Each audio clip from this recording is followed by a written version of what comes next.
see you're awake. Good. You took quite the bump to your noggin there. I guess heroes need to be careful as well. Why, yes. Yes, I did take my mask off. You're mighty observant for someone who probably has a wicked concussion.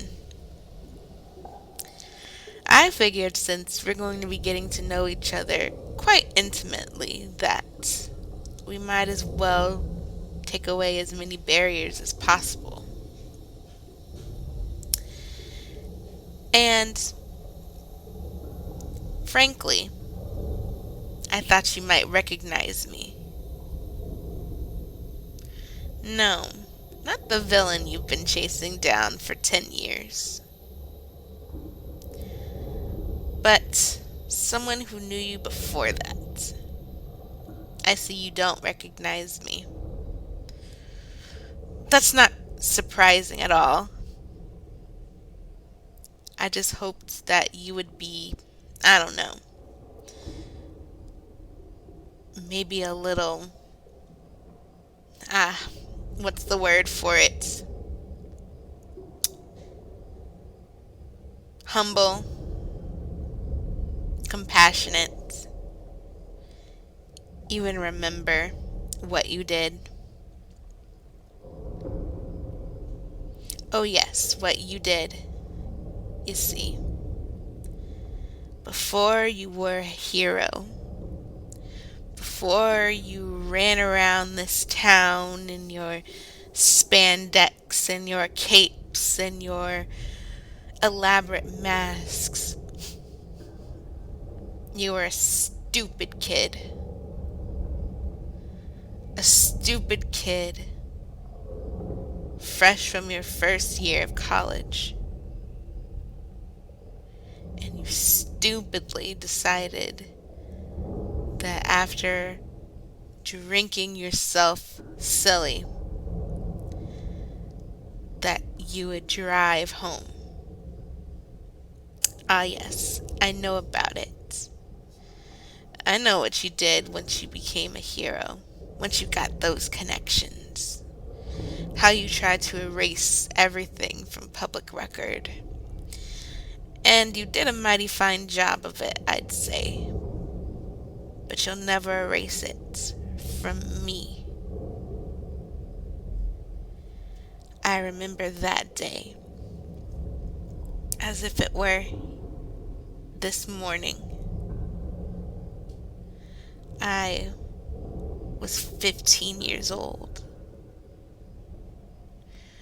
My mother was giving me a driving lesson late at night. She worked during the day and into the evening, so nights and early mornings were really all the time she had. I only got to see her and before I went to bed.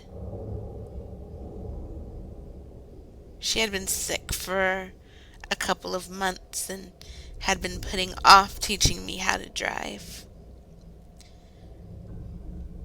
But that day, work had gone well. She was feeling a little better.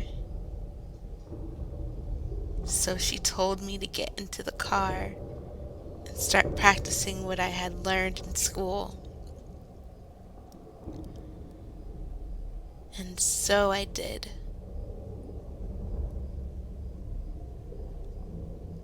You must know the feeling of driving. How free it feels. You and your passengers and the road, and of course other cars. But there's just something incredible about traveling at speeds that humans could never keep up for long. Well, I suppose superhumans could, but not us mere weaklings. I remember perfectly parallel parking, and my mom turned to me. Her face was so beautiful, shining in the headlights, her smile wide, full of pride for what I had done. And then it happened.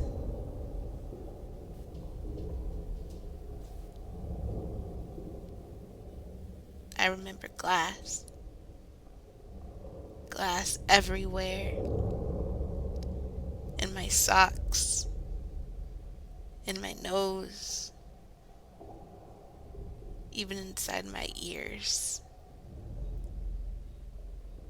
Glass and blood. I never could figure out whose it was. Was it mine? I don't know.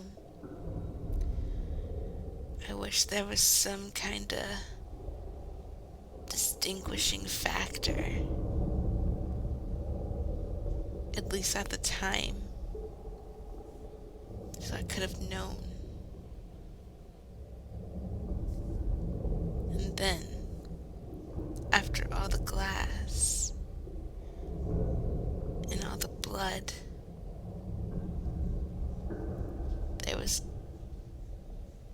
darkness.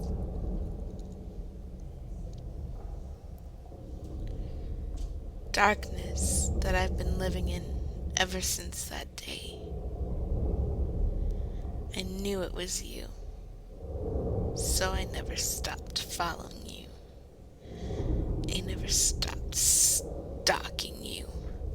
I swore to myself that you would die as horrifically as my mother. I swore to myself that I would never let you go. You say I'm the villain. I'm the one who's destroying this town. But you, my sweet hero, you destroyed me. And all I have left of my mother is the image of that smile. It takes up every corner of darkness, flashing like lightning. It presses against my eyelids. I can never forget it. I can never get it from my mind, whether I'm awake or asleep. I will make you feel that. I will not kill you yet, but I will make you feel that.